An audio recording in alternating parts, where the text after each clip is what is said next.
Hi everybody, I'm Brent Stafford and welcome to another episode of Reg Watch on GFN.TV. We're here in Warsaw, Poland again for the Global Forum on Nicotine 2024, and I'm here with Ian Jones. You are the Vice President of R&D, something of a lab of some sort. Yes, we have a very grand title, the Scientific Product Assessment Center, the lab. Exactly. The lab at Japan Tobacco International. Correct, yes. JTI, in other words. So that's big tobacco. We are big tobacco, yes. Tell us about JTI. JTI is an extremely interesting company. Its origins are in Japan. Japan Tobacco, or used to be Japan Tobacco and Salt in the original days. So it is a government monopoly for tobacco and salt. And then this was divested. The salt business was divested to the tobacco business. And back in actually 25 years ago, we've just had our anniversary, JT purchased Reynolds International to form what is now Japan Tobacco International, to take the Japanese tobacco business internationally to many markets. And the company, the international business, is now headquartered in Geneva in Switzerland. But I work in Japan. Our laboratories are still based in Japan from the old days. So I'm based in Japan, but JTI is headquartered in Geneva in Switzerland. I'm fascinated about this salt thing. I didn't know that was the case. Indeed. If you ever get the opportunity to come to Tokyo, we actually have the Tobacco and Salt Museum, which again is a hangover from the old days. Tobacco and salt used to be a state monopoly in Japan until the mid 20th century, and then they were divested out. But I guess two large commodities, and salt business, yes, huge in Japan. Obviously coastal, lots of sea salt. Well, I think a lot of people don't actually are not familiar with the fact that salt is like probably the oldest commodity. Exactly, yes. Well, salary comes from the word salt, from the old Roman times. Exactly. So let me ask you, science and JTI, how important is the science of safer nicotine products? Science is an integral part of JTI. It's an enabler. The science helps us develop our products. It helps us determine what we can put into the product, whether it's an ingredient or a material. But also, equally, it's extremely important in understanding what comes out of our products. In terms of what we do in the laboratory in Japan, which is testing, for example, what's in the vapor of a heated tobacco product, and doing the risk assessments all the way through to the clinical studies if we were doing a clinical study. So science is an enabler in the company, and it's one of the key pillars on which our business is founded. Walk us through your safer nicotine products at JTI. So we have several platforms at the moment. So we have the heated tobacco platform, Plume X. We also have in Japan something that's called an infused tobacco platform, which is essentially a tobacco where an aerosol is passed through it. I call it the rice steamer type product, where the tobacco is heated much more gently to about 40 degrees centigrade. This in Japan. We have electronic cigarettes as well in some markets, and we also have the oral smokeless, the snus and the nicotine pouch. We have quite a wide portfolio of what we call RRP, reduced risk product propositions in the company. What's been the most popular with consumers? To date, I think the heated tobacco system products are the main category. We've evolved over time. We didn't start with all of them at the same time. We actually started way back in the day with a charcoal heated product called Steam Hot One, where the cigarette-like product where the tip is charcoal. You lit that, and that heated the tobacco. So that 20, 30 years ago, we started with that. Then we moved to snus with the acquisition of Gallagher. We acquired a snus business. So that was actually my introduction to RRP. When I joined the company, I started almost immediately working on snus. And then this evolved over time to where we are today, with this quite broad portfolio. So when it comes to what you can say scientifically about risk-reduced products, how much safer are they or less harmful, depending on how you want to put it? I think that's a very difficult, because A, what is your comparison, and what is what are you safe in what context? Are you talking about safe in terms of lung cancer, or are you safe holistically of everything together, which is very difficult to quantify from my perspective. What I would say at the moment, we are building, let's say, a scientific jigsaw puzzle on many of these products, and each scientific study is a piece of that puzzle. And as we add pieces, you start to see the big picture. But we're not there yet. We've got many pieces there, interconnected, but we still have some pieces missing, particularly in terms of the, let's say, the long-term effects. These products haven't been around long enough to really get the epidemiology on them, the real-world data, real-world evidence to say what the absolute relative risk is. But I'd say so far the indicators for many of these products that have, let's say, good product stewardship around them is promising. Yeah, compare them to a cigarette, right? Yes, yeah. Comparing to cigarettes, if you look at toxicological activity, it's order of magnitude lower, shall we say, in terms of traditional cigarettes, using the standard toxicological methods that we use in the tobacco world. So my gut feeling as a scientist is you're probably looking at an order of magnitude. But I say until we have these real long-term epidemiological studies, we're not sure. I mean, take cigarettes, for example. It wasn't really until the epidemiology from the British Doctors Survey came through that we really understood the correlation between the health risks of cigarette smoking and lung cancer, for example, in this instance. And I think with this type of data, but epidemiology takes decade or decades to roll through. So we will find in time. So these are really, for me, the major missing pieces of this jigsaw puzzle that we're building. Do you guys do any research around biomarkers to help shorten that time? This is a big focus for us at the moment. So yes, in the laboratory I lead, we have a large biomarker study. We look at biomarkers of exposure, where we can see what constituents do you take into the body. And then we also have what we call biomarkers of effect, which actually are biomarkers for disease endpoints, typically cancer endpoints, cardiovascular disease, COPD. So we look at these biomarkers as well. And typically, again, there's a order of magnitude reduction in the levels of these biomarkers when people switch completely from cigarette smoking to the use of, at least our RRP. And I know some of the other companies in the field have published similar data.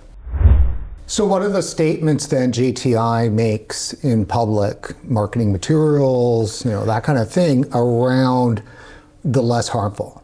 We're actually very limited on what we can say. As I'm sure you know, in many countries, we're not permitted to make any health-related claims for these products. So we have to really, I won't say restrict ourselves, we have to go back to the science and make factually correct scientific statements. So, for example, I can talk about 95% or 99% reduction in certain harmful constituents in vapor compared to the levels of those constituents smoke.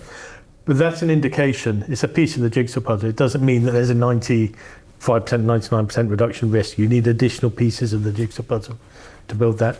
Other ones, indoor air quality is another one that we work on in the lab in Japan. We look at when people are using these products in a room like this compared to if someone was smoking, what are the levels of constituents in the air there.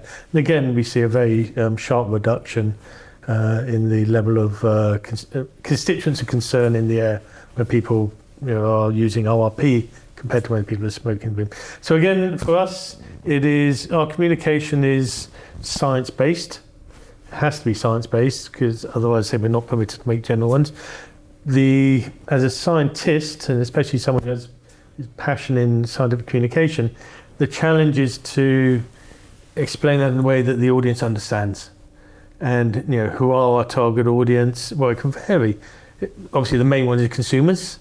I'd love the consumers to understand the science we're doing so that they can make the choice about the type of product they want to use.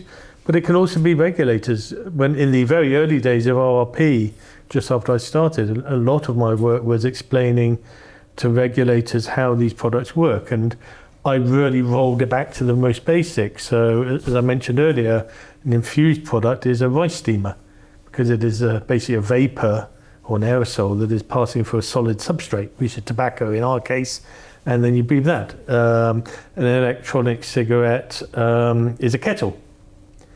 It's just a device that heats a liquid, as your kettle does. Your kettle, steam comes out of the spout. In an electronic cigarette, it's the aerosol that comes out of the mouthpiece. And a heated tobacco product is like a frying pan. You're just putting something against a hot surface, tobacco against a heated surface. And that's the way, literally the way in the early days I was explaining it, including in your own country, Canada, actually. So Ian, the Global State of Tobacco Harm Reduction did a report just a couple of months ago heralding this massive thing that's gone on in Japan. I think it's like 59% reduction in combustible tobacco use in the last 10 years. Now, a lot of that is due to heated tobacco products. Yes. A competitor of yours obviously has done a lot in Japan, and then of course JTI has. Yes, we do. Yeah. Tell us about the success that's happened in Japan and about the plume. So Japan, my view, it was a coming together of various factors that brought us to this situation today. Number one is just the Japanese love for innovative products. If you've ever been to Akihabara in Tokyo, the electronics district, that's where you get the electronics today that you could get in Europe next year or in the USA. So they love innovative products. But for me, I think looking at it, the biggest impact was actually the Tokyo Olympics several years ago. Because at the Tokyo Olympics, the Japanese authorities introduced some new regulations which really further restricted the ability of where people could smoke and really trying to make the Olympics smoke-free, for want of a better word. And I think that plus the the love of innovation really was, the time was right for a product like the heated tobacco product. You must remember that electronic cigarettes in Japan are essentially consumer products are not permitted. Nicotine-containing products without tobacco are regulated as pharmaceuticals. And to my knowledge, there's no pharmaceutical approved electronic cigarette in Japan yet. So there's no electronic cigarettes in Japan. So it has to contain tobacco. So I think that's where heated tobacco, basically, that's the opportunity in Japan. And you're correct, the Japanese consumers have taken up in large numbers. It's not the only reason for the large reduction in the smoking. Part of it is also due to, say, these additional regulations. Smoking in bars and restaurants is very heavily restricted now. And if you've been to Japan, you can't smoke on the streets. You have even the streets. You find little smoking cabins. People have to go there. So it's very, I'd say, almost unique environment that really was a great breeding ground, incubation ground for the heated tobacco product. So can you use your heated tobacco product on the street? Yes, you can use the heated tobacco product, although observationally I would say that people are really following the standard, so with the cigarettes. So you'll see people going to smoking cabins to use heated tobacco product. The big change is actually the bars and restaurants. So many bars and restaurants, you can even see the signs on the doors, which will be heated tobacco allowed, cigarettes not. And I think that's obviously a great driver of people to at least try the heated tobacco products. It didn't happen overnight. It did take time. The products have got better with time. I think even the other companies will agree with this. And they continue to improve, continue to evolve as we learn more, particularly around the consumer acceptance of these products. I think there's still a gap between current heated tobacco products experience and the cigarette smoking experience. I still think this gap, and that's probably the main focus area, I'd say, if the companies look at the moment, is try and close that gap. Can you have a heated tobacco product that provides you the same holistic product experience as a cigarette? So does public health in Japan have the same hatred for big tobacco as they do in, say, the UK and Canada? I think, in my experience, again, I think public health, having worked in the UK and in Japan, a bit more balanced, shall we say. So, for example, in Japan, we still have more opportunities to discuss with fellow scientists than compared to the UK, and we're less excluded from certain scientific conferences, etc., than we are, not just the UK, actually, in Europe and even in America to some extent. So there's less exclusion, I'd say, deliberate exclusion of people working for tobacco companies in Japan. Yeah, that is definitely a question I want to ask you, is how do you handle it as a scientist to be excluded? At least that's the case in many places. But certainly you're not going to be able to publish in certain journals, absolutely. It's an odd one. I used to work in university in the UK, and I worked on nicotine science. That was sort of the link that brought me to this industry. And I literally gave my last lecture on a Friday. Next Monday I started with JTI. And literally over that weekend, there were certain journals I couldn't publish, certain conferences I could no longer go to, and even certain colleagues who would be reluctant to be seen speaking to me. It's disappointing, I think, is the best way I can say, because for me as a scientist, the science is the thing. If you're doing good science, there's nothing, why should anyone not want to hear you? As a scientist, we want our science to be challenged, be reviewed, picked by our peers. I mean, it's part of the scientific publication process, peer review, an critical point. So I don't see why, it seems very odd that we should be excluded. I can sort of understand why, because sometimes maybe you don't want to, if you can quieten down one party, then maybe it makes your argument stronger, you have a louder voice. But it does, in the science world, it just seems, I say, disappointing. I think it's the most pleasant way I could put it at the moment. So, do you ever feel like you sold out, or do they ever try to make you feel that way? Yes, I've been called some very interesting names over the years. At least originally, I'd say it's getting better more recently. In the first, I've been working for the industry now for 18 years. And I'd say, in the first few years, it was quite hard, and it was, I'd say, upsetting to some extent when colleagues I knew that I'd worked with before, collaborated with before, actually, would suddenly stop talking to you. But since the rise of the HTP, the e-cigarettes, we know more about the snus products, for example, which is one of the ones that I'm most familiar with, and now the heated tobacco products. I think people are beginning to open up and be a bit more willing to discuss, but still not everybody. Is tobacco control an enemy? No, I don't see enemies. It's that's a very, I think that's a wrong path to go down. Once you start thinking that, then well, they certainly see big tobacco as an enemy. But they can think of what they want. But from my side, they are a stakeholder in the world that I live in nowadays. And where I do have the opportunity, I'm very happy to discuss.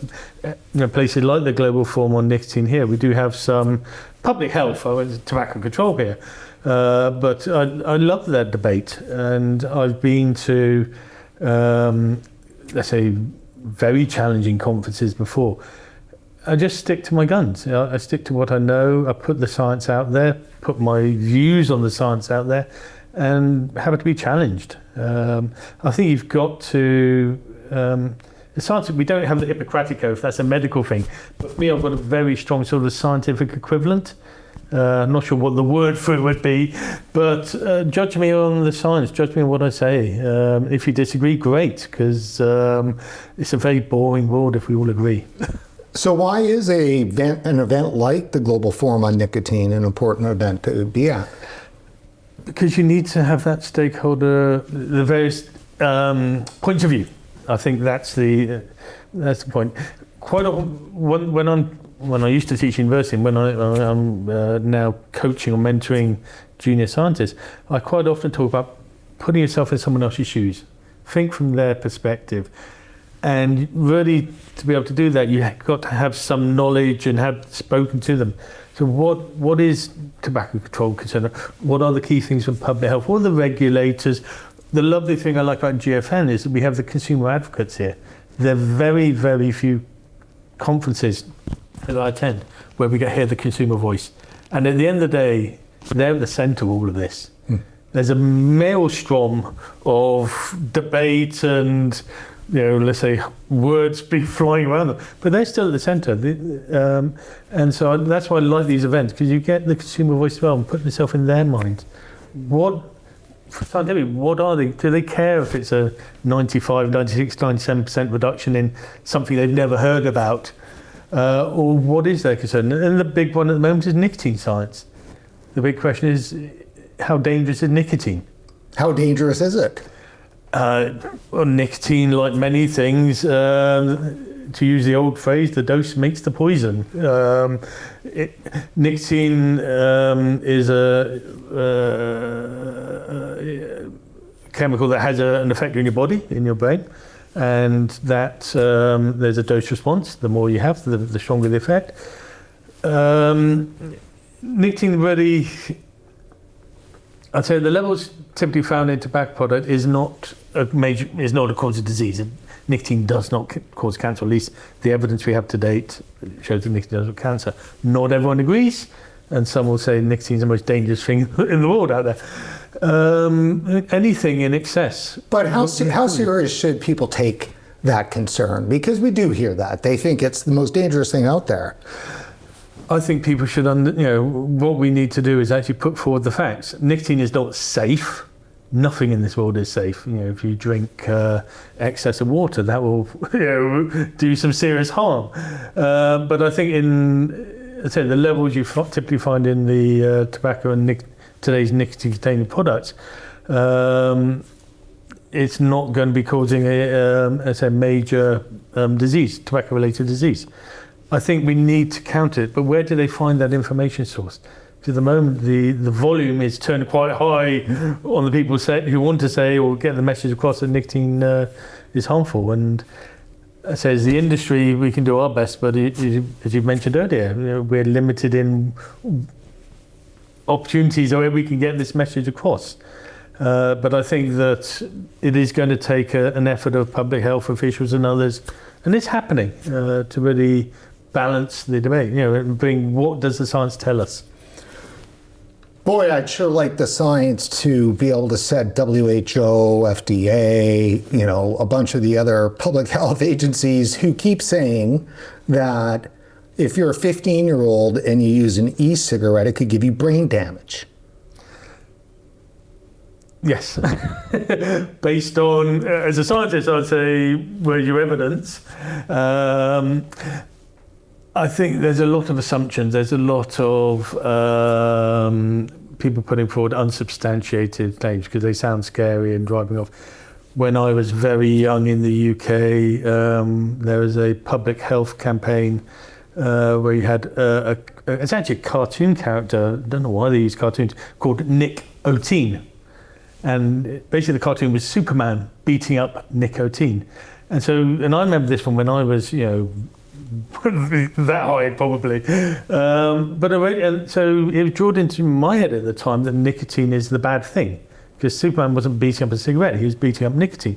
And I think that many of us grew up with this and it's sort of ingrained in our brains. And it's only once you take a step back and look at the science, I say nicotine is not safe. Yes, nicotine is has addictive potential. People become addicted to nicotine. But in terms of causing the cancer and the other things it's alleged to do, the evidence doesn't take us there at the moment. I'm wondering if this whole thing that, using nicotine in an e-cigarette as an adolescent can give you brain damage. I wonder if that is not the same equivalent as don't smoke, Johnny, or it'll stunt your growth. It's something like this. again, yes, it's using, I wouldn't say scare tactics, but you have to understand, what does nicotine do in the brain? I mean, Pradav and I often talk about nicotine being like a volume control. Nicotine can turn up brain activity, turn it down. In science, we call it a neuromodulator. It modulates brain activity. So if you like something, use nicotine, you can say, actually, I really like it. It turns up the volume a bit. But it can also, in certain instances, it can turn it down. I'm stressed, and nicotine can actually turn down your stress. It really depends on where you are sort of mentally at the time. Nicotine has this modulatory effect. And so in developing brain, it's a huge research, it's a huge research gap at the moment, because certainly we cannot do it. I don't think anybody can do nicotine research in adolescents or young people. It just, how do you do that? It's really tricky. I wonder sometimes in our conversations that we have with folks, whether or not people just don't have room in their hearts for redemption. Possibly, that could be it. I mean, there's a lot of baggage. I mean, on my shoulders, I'd say 18 years I've been in the company. I wasn't here in the days of the big, was it Senate hearing or whatever in the States, and whatever happened in the past. What I say to people is, judge me on who I am, judge me on the science I put forward. I'm happy to be critiqued. I'd love it, because that's how you actually get better as a scientist, is to get that feedback from your peers. But I do believe, knowing the industry now and looking at the science industry does, I think it does some of the best science in the area, because they have to. We're under such tight view that the industry has to do the best. I mean, this morning I was, in preparation for this, I had a quick look on the flight this morning at scientific paper retractions. I don't know if you're familiar with what this is, but sometimes people publish a paper, then someone finds there's something wrong with it, or the data's been manipulated, and it's retracted. So I had a look this morning at the history of paper retractions in the nicotine tobacco field. There's been 42 in the database that's online at the moment. Not one of them from the tobacco industry. They're all, for want of a better word, tobacco control. So where we have published, and we still do have the ability to publish, I think the science is good. I think it's strong, because it has to be good, because the scrutiny, the bar is so high.